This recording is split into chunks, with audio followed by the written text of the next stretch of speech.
I actually have shoes to hike in, and I'm not wearing them. But all of this, through all of quarantine, you might have also learned this as well. I'm sorry if I don't have enough notes and note cards for all of you. Please forgive me. You all have surprised and exceeded my expectations. I will get you some later. How's that? I will email them to you and I will send them to you myself. Through all of quarantine, all this alone time is making spiced plum bread and water falling by myself.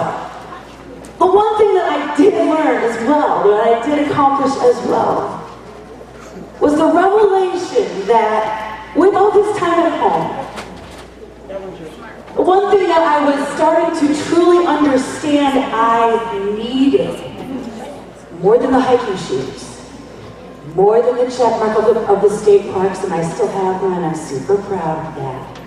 One thing I need more than that, though, is my multitude. There's an interesting, also just a bit of a touch sad concept out there.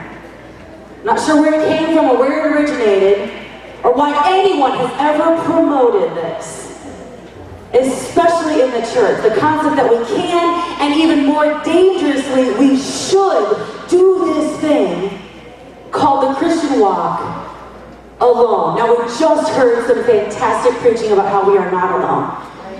But there is a concept that is floating through, and that I don't know where it came from, who started it, who planted that seed, that you can do this by yourself, you should do this by yourself. Yeah, you go to church with other women, other people, you're not in a building alone. But somehow somebody said, you really don't need though to tell them anything. You don't need to confide really those things, those deep things, those problems, those flaws, your true struggles. No one should ever truly see those things, those deep things in me.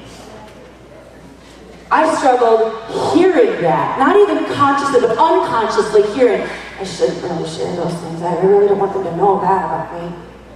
And I don't want them to know that I don't have it together. They don't have all the answers, and we know we don't. We say we're not perfect, but we sometimes act like we want them to think we are. Thank you for nodding your head and not making me feel so stupid, like I'm the only, right? Well, it's out there. You all relate, because you all have felt that. I don't really want them to know that I struggled. I don't want you to think, I go to church and you see me at church, but I don't want you to know any of the rest of my life that there's issues that I'm struggling with. Top of your page, Proverbs 11:14. Because every class we teach here needs to be founded in the Word of God. Where no counsel is, the people, not just men, the people as in women, fall. But in the multitude of counselors, what? There is safety. Have you ever felt alone as you sit on the pew with other women in your church who love you, who know you for the most part? Bless you. Who will bless you when you sneeze? You're welcome. Who maybe bring you a donut from Quick Trip before you get to church, or who will hang on to your kids, or who you see at church but you feel alone perhaps sometimes at church. These are rhetorical questions, but if you feel like answering, this proves the point of the class. From alone maybe in your ladies' Bible study group, perhaps, being the only one in your family living for God. Struggling with temptations that you are struggling with, and you've been in church for how long? You've had the Holy Ghost for how long? And you're struggling. Do you struggle? Do you feel those things? Have you ever felt alone, perhaps, in the group of women at your church that you're struggling with things that you've already done? Things you've already said, or didn't say, that you're ashamed of, and you're too ashamed of, yet desperately want to tell somebody that you trust? Have you ever felt that? Have you ever actually had those emotions, those thoughts? Have you ever felt alone in your youth group? I did. There were kids my age in my youth group, and I was alone. I had those feelings of being alone. Wishing someone else understood the pain that I was feeling. Wishing that they could get it like I got it. Wishing I could actually say, this is where I'm at. Where are you? Never taking that step to actually interact on that level with them. Perhaps in your youth group. Maybe you're the only one in your family, or you're living with just one or two parents, and you don't think anybody else really understands what you're struggling with, or to go home to. Maybe you weren't raised in this, so you think no one here really understands where I'm at and what I'm dealing with. And even if you consciously can accept or you acknowledge, yeah, I know they didn't grow up in church. Yeah, I know they didn't throw up in a coffee can under the pew like she did when she was 2, because her parents wouldn't leave her home throwing her up in a coffee can when no one was around. We've got to be at church, so she's got to be at church. That doesn't resonate with everybody, and yet, on the flip side, people are struggling with wishing that they could relate. Have you ever been there? If you're alone, perhaps as a 20 or 30 or 40 something, struggling to find your identity, to really know what the voice of God sounds like. Feeling stupid for even acknowledging that. Feeling dumb for saying, I don't really know what the voice of God sounds like. But you're too afraid to ask someone else and to admit that you don't know what the voice of God sounds like. Wishing you knew what your future looked like, and wishing that someone with a sympathetic ear, someone who will listen and understand and loves God like you, someone who wouldn't have to pay $100 for half an hour, and who wouldn't give you just half an answer and then a prescription to go pick up the Walgreens. Is there somebody out there?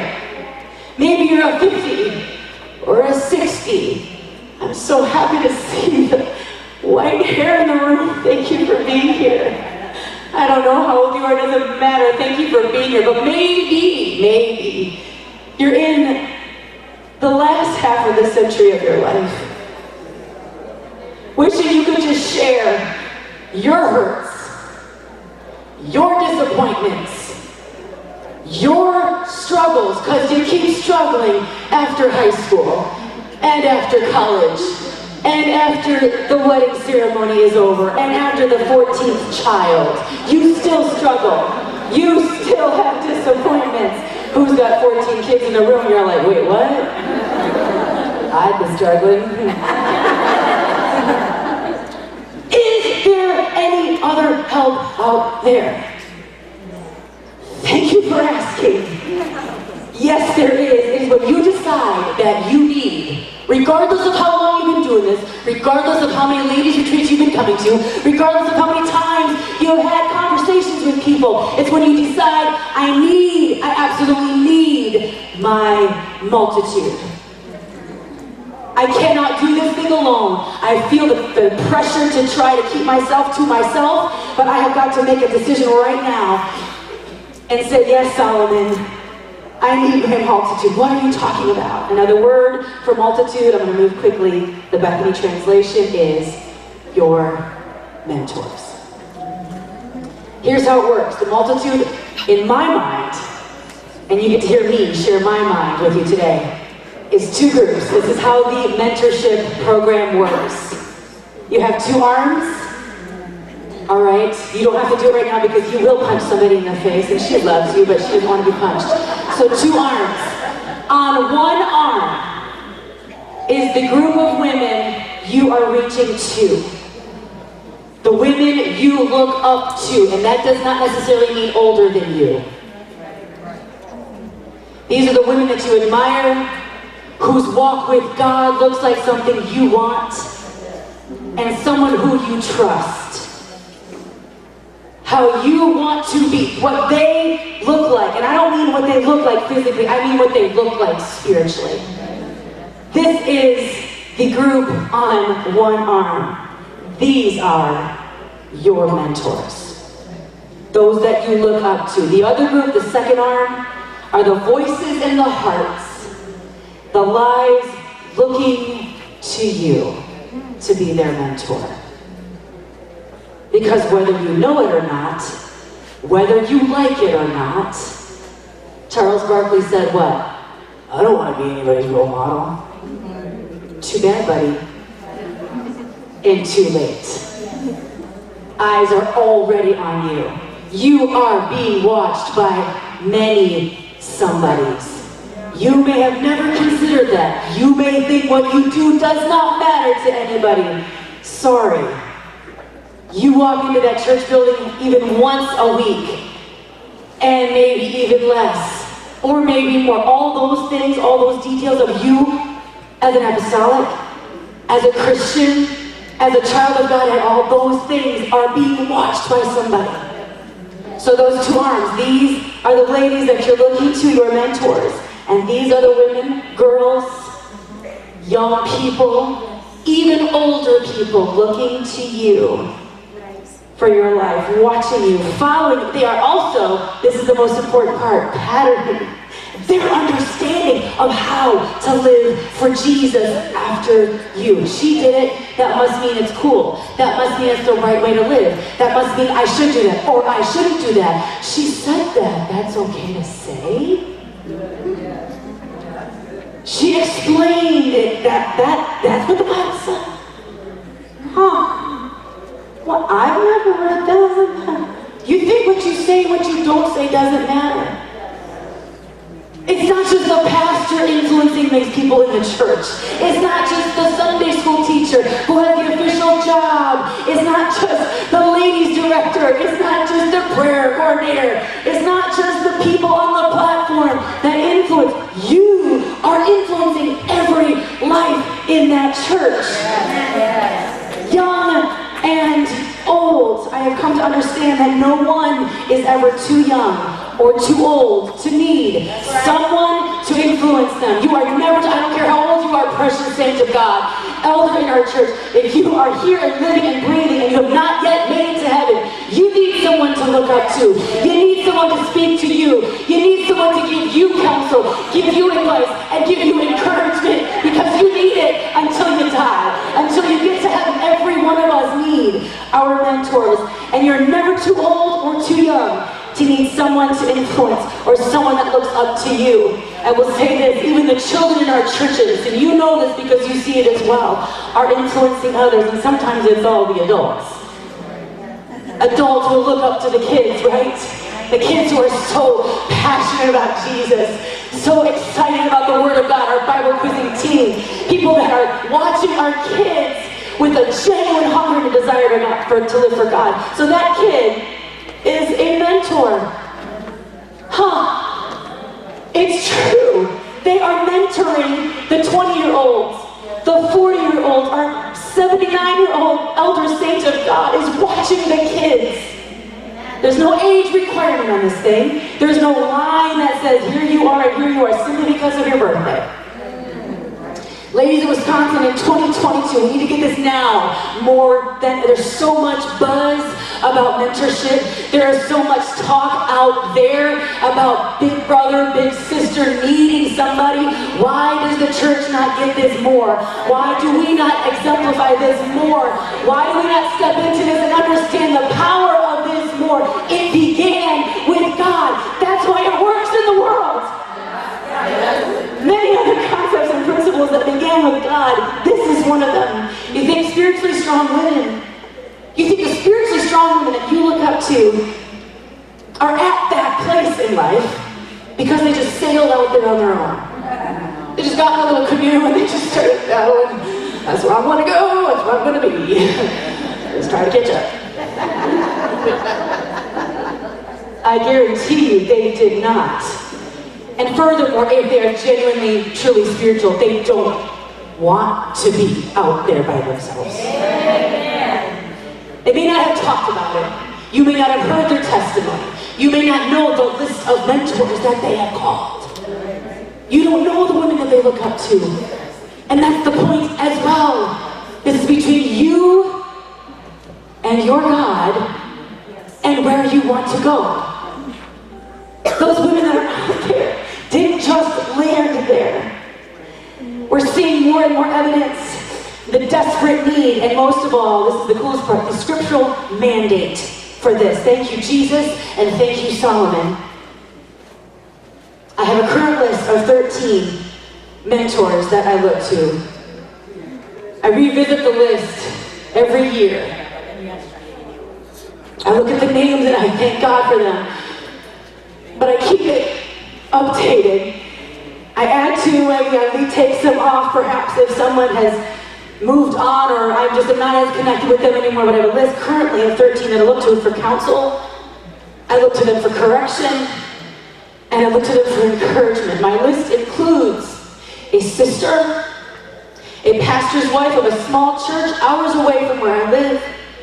There's a lady evangelist on my list whose personal story and severely painful life struggles I deeply admire because of where she is today. There's a 70-something lady who teaches the youth class at her church who I only see 2 times a year. She's on my list. A friend who started her own business, runs an Airbnb out of her home, all before age 30. She's on my list. A teacher from college that I went to that I haven't seen in at least 5 years, whose class and personal investment in me all those years ago has made me anything that I am today. I look to her as one of my mentors. A retired pastor's wife whose life and ministry experience I cherish, and she loves me. There's an elderly man in our church who is so in love with Jesus and is constantly sharing words of encouragement with me. He's on my list. There's a friend of mine younger than me who had 3 kids and a husband whose life looks very different from mine, but who has consistently given me counsel that has helped me hear God's voice more clearly and has cheered me on from 3 hours away. I take them out for coffee. I send them notes to tell them I appreciate them, their influence in my life. I ask them to be open with me, and I mean open with me. Tell me what hurts. Tell me what I don't want to hear. I text them. I ask them for prayer, random times of the day. I'm at work and something just happened, and I don't have to tell them the details. I just say, would you pray, please, right now? And I get a text right back. Absolutely, yes, I pray. Do you know how valuable that is? Especially when you're not at church. Especially when you're not in the altar. You need it on Wednesday morning. You need it on Saturday afternoon. This is when your mentors are going to be so valuable. Sometimes I talk to them once a year. Sometimes I talk to them every month. Some I don't talk to for more than even 2 or 3 years. They become special to me from different parts of my life, different times of my life, and different places that I've connected. My other list of those that I'm privileged to be a mentor to is 21 names. And these are all girls that have come to me. I have not asked to be their mentor. They've all come to me wanting to spend time together, asking for some kind of spiritual connection, or just life as a girl. I've never said I want to do that for you. They've just come to me. And this is not an effort to brag. It's simply to say, though, you can be an influence for someone if you live your life with others in mind. If you live your life just loving Jesus, it's not that thing that I said earlier about just wanting to have a relationship with God. Somebody's going to be watching that and is going to say, I want to follow you. I want what you have. Would you please be that mentor, voice in my life? I text my girls regularly. Sometimes they text me first. Sometimes they're asking me to pray for them. Would you, this is 2 nights ago, a girl was getting ready to go teach a Bible study. And she said, would you tell me what you would tell them? I'm like, thanks for giving me a little bit of time to prepare. She gives me specifics about what she's got to teach. I'm like, girl, I just got off work. She's like, just kidding. I just want you to pray.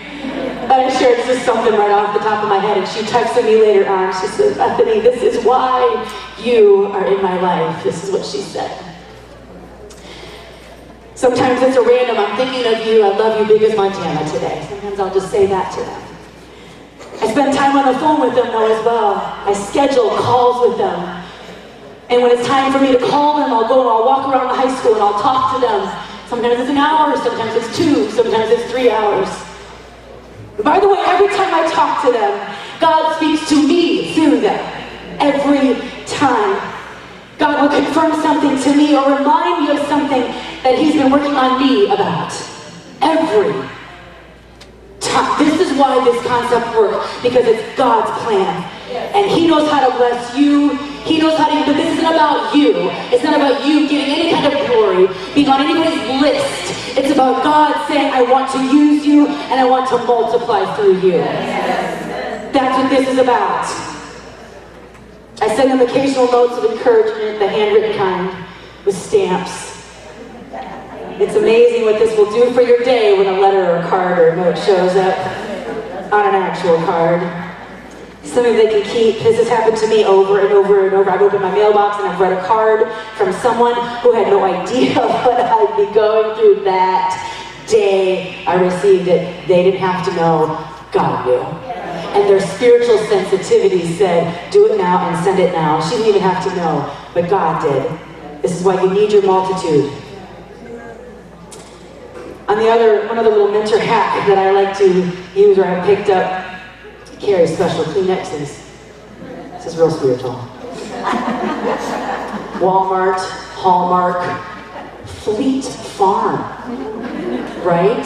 Christmas time, some really cute ones. I'll carry a package in my purse, and whenever I'm going to be somewhere where I know my girls are going to be, and it's church time, I'll grab a few out of my purse, take it with me up to the altar, wherever I'm at, if I'm praying with them, whoever I'm praying with, especially if it's one of them on my list, I will slip the hanky into their hand as I'm praying, because everybody needs a Kleenex in the altar. But when you give them one of your special Kleenexes, it's a special something for them. You're leaving your mark. Again, nothing spiritual, but it's a blessing. I've had multiple girls open their Bible and pull out a nasty, sweaty Kleenex with hearts on it. Bethany, you prayed for me, and I remember that night in the altar. No matter what you felt, thought, or even heard, we are not meant to walk this walk alone. Even Jesus didn't do it alone. His close inner circle was there on purpose. He chose his disciples. Sure, none of them truly understood what he was going through. They were not God and could never be God. They could never understand every emotion, every thought. No one could truly get that. But even God needed those that he could be close to. We don't know all the conversations that took place between Jesus and his disciples. The Bible is not an exhaustive history book. It does not include every conversation. But he walked with those guys 3 years. And you know there were conversations. You know there was impartation. You know there was back and forth. Jesus, what about this? Would you please help me with this? That happened. And Jesus, as their mentor, shared with them over the fire, shared with them getting a Glazer at Quick Trip, shared with them in the altar, or on a Tuesday afternoon walking around a high school. Jesus shared with them because he cared for them. And he knew that everything he was needed to be multiplied into his multitude. What would the Last Supper look like if Jesus didn't have his multitude? Let me encourage you. You need these voices in your life. You need, ladies, to be able to confide and unload sometimes. Ask someone to pray with you. This is scriptural. And as Solomon brilliantly said, it's not just a sweet idea. It's not just fun to talk about. There's safety there. If you need safety anytime at all in history, we just heard about it. We need it now. I don't mean physically, and yes, bombs and guns don't feel so great. But spiritually, if you're not safe, you are much more at risk than you ever could be by any physical weapon that's pointed at you or facing you. Yes. If you are not spiritually safe, seriously, ladies, every day that we walk, what's coming ahead of us, we don't even know what weapons the enemy is getting ready to wield at us. We don't even know what weapons of mass destruction or individual destruction he wants to lob your direction. There's protection when you surround yourself with women that you've entrusted. Oh, this feels so good. I'm struggling, Jesus, but thank you for my multitude. I'm struggling, but I can call her right now, and I know she will pray. I'm struggling, Jesus, and I'm embarrassed to say I'm struggling, but God, she cares and she loves me, and she is there because you allowed her to be there. I'm not alone, and I can't stand with my back to her right now physically. She will bring you simple yet perfectly timed words of encouragement, or she'll speak something you don't want to hear, but desperately need to hear. What a gift from God this is, especially to us girls. Remember this, God designed us to not want to be alone. Loneliness is a negative word. It's painful. We don't like that feeling. We're constantly looking for ways to keep from being alone, right? But this is more than just having somebody there. This is more than just having a person in your car with you, or somebody that is on your phone that you can text randomly. This is much bigger than than just having another friend to talk to. The purpose is for your balance, both arms filled. It's for your safety, Solomon said, and it's for your ultimate joy. Another of my favorite proverbs is Proverbs 27:17. You might know this. What does it say? Iron sharpeneth iron. That means the same material. You are much more similar to each other than you sometimes remember. Iron sharpens, but it doesn't sharpen by itself. You can't sharpen a blade by just swinging it at the air. You need iron to sharpen iron. So a man sharpeneth the countenance of his friend. When you let someone else into your world, when you ask them to mentor you, they not only sharpen your mind and your understanding, but get this, you glow from the beauty of your mentor's blade. You will literally start to shine. That's what Solomon said in Proverbs. It is evident in your face when you are being mentored and sharpened by somebody else, which is one more thing that will attract others to what you have. You are allowing yourself, you are submitting yourself to words that sometimes hurt, but you know the source that it's coming from. You trust this woman to tell you what she just told you. So, number one, who are your mentors, ladies? Who are they? Who are you reaching out to for counsel, for guidance, for intimate conversation, for wisdom, even correction? Whose voice do you trust? And who represents a walk with God that you want? By the way, if this is something new for you, if this is kind of a concept that you've not really stepped into yet, you might be saying, yeah, I get it, I need mentors. How do I start? What do I do? It's difficult. You simply ask.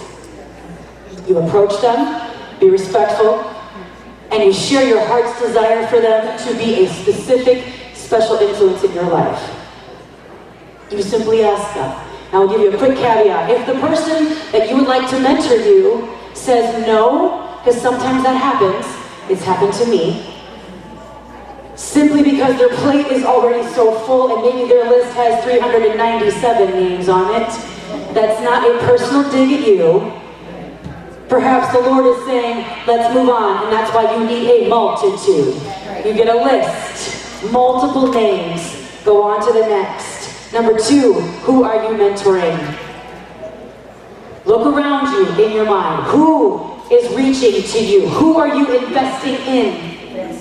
Who are you encouraging on the regular? Praying for them, encouraging them, texting them, sending them a note. I gave you a blank one. That's your start. Go to the dollar store, they sell them for $8 for $1. Simple. This was your first step, by the way, to being a voice of encouragement to someone. I wanted just to give you a little tool to get you started. Maybe someone that you see as a mentor to you, you want to send them a note and tell them. Whether they know it or not. In fact, this is the cool thing. I had multiple times when girls have come to me and I said, really?